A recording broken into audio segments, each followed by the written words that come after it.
Everybody, it's me, Andrew. Get out into nature and tune in for yourself. Today, I'm gonna go over self-reflection and purely just self-reflecting. Why it's beneficial to self-reflect. Um, and yeah, let's get into this. So, self-reflection is very, very beneficial. Self-reflection is just reflecting upon oneself, right? Whenever you reflect upon oneself, you can actually come to observe yourself to a deeper degree, right? Whenever you self-reflect, you can actually accumulate more wisdom because you're able to meditate on yourself in that self-reflection. Um, Self-reflection, you're looking in a mirror. Self-reflection is going to allow you to come into the state of realization where the wisdom of self or the knowledge of self starts to intensify to higher degrees. This comes with self-reflection, um, or self-reflection is at least involved in the entire process of deepening knowledge on self, right? Because all is oneself.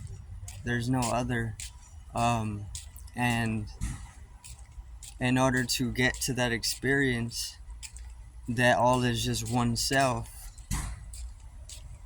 you have to slip into that state of samadhi, that state of equanimity.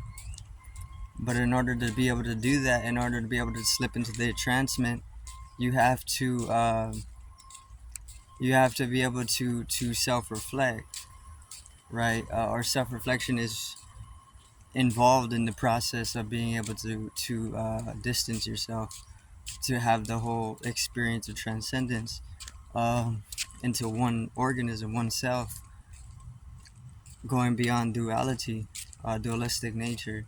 So then, this is what self-reflection is important for. You can self-reflect upon yourself. You can progress. You can work on things. You need to self-reflect in order to be able to see that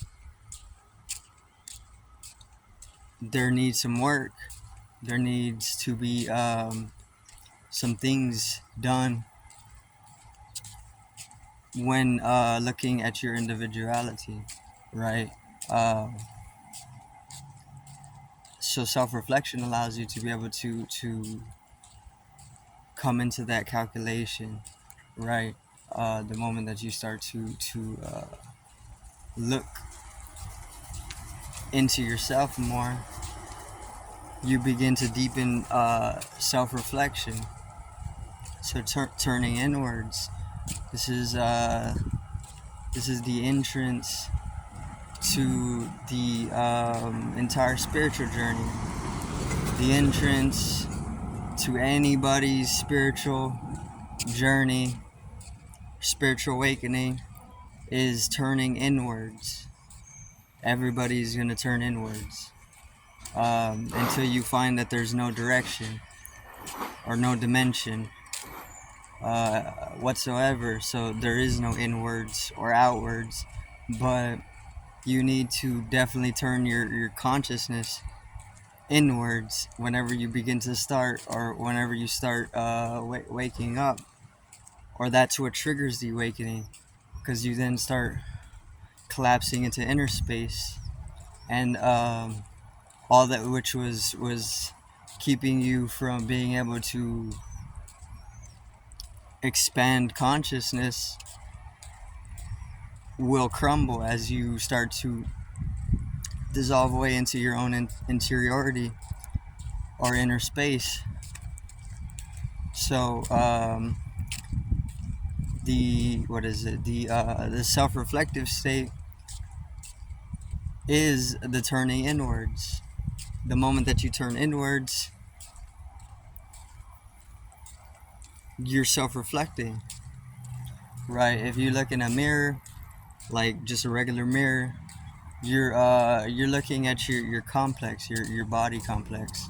Um, but you don't necessarily need that type of mirror to self-reflect, because there's other types of ways to self-reflect, and other types of mirrors reveal other aspects or other dimensions to your total being, not just the body complex. So maybe things like psychology or different types of knowledges, different types of knowledge can reveal the mental body, which is just a degree of self-reflection and even refraction, because it's just light form.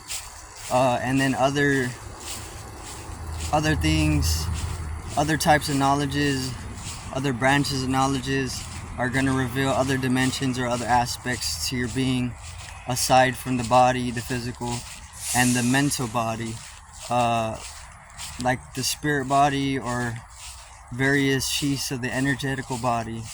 You can reflect upon these in different states of observation of oneself, and then you can accumulate knowledge or wisdom from that self-reflection. So the more that you're able to self-reflect upon yourself,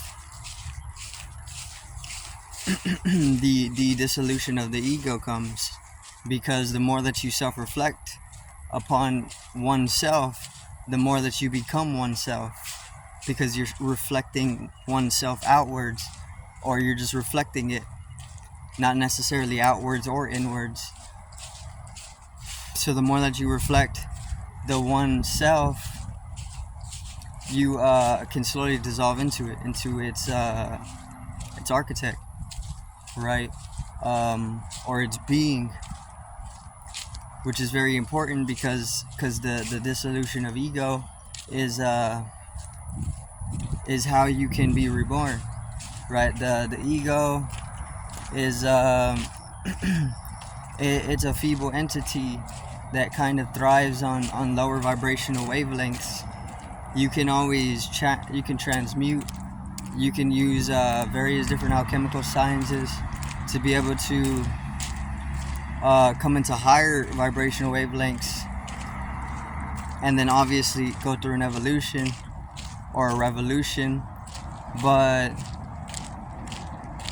for the most part, the egoic mass is thriving on lower wavelength.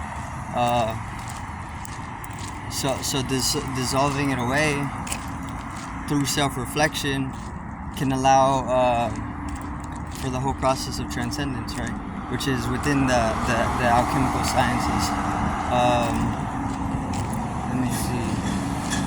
Obviously, I don't have the old what is it? The old terminology, or like the alchemical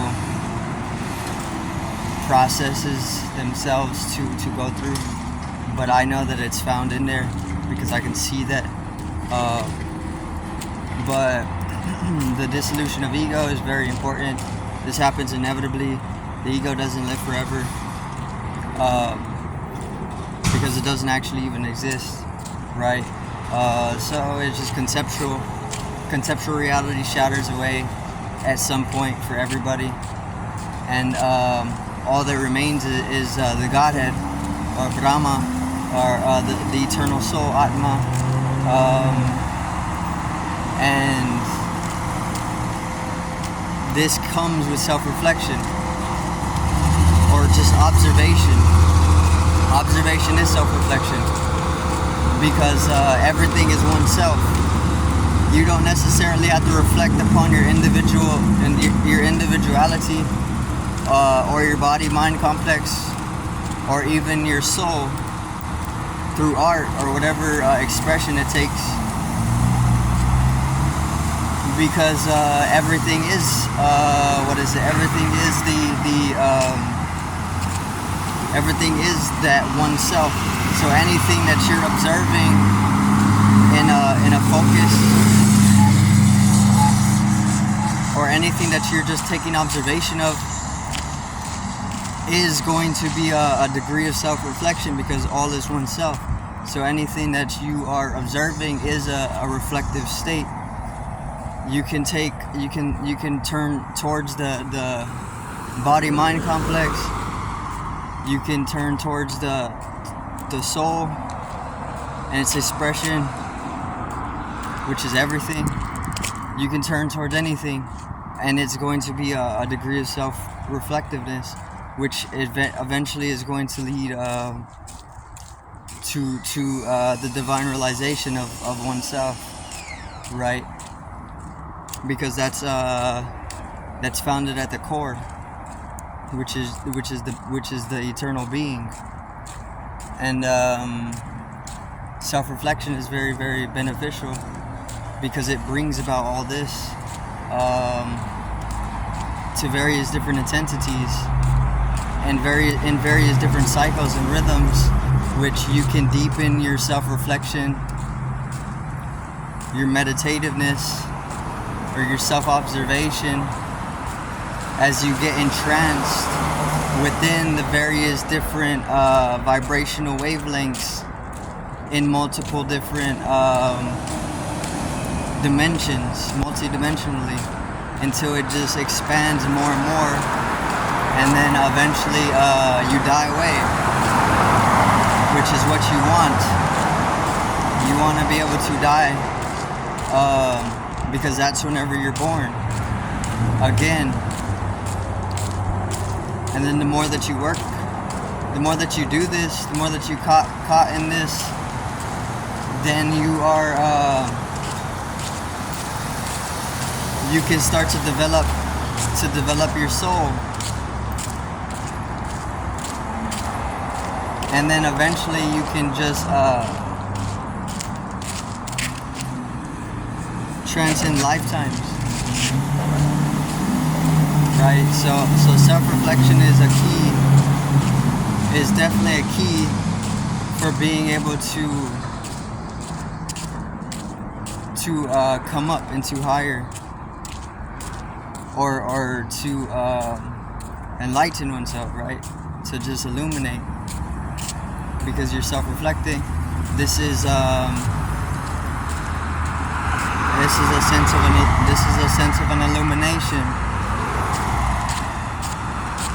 Very simple, because it expands your consciousness if you're actually self-reflecting.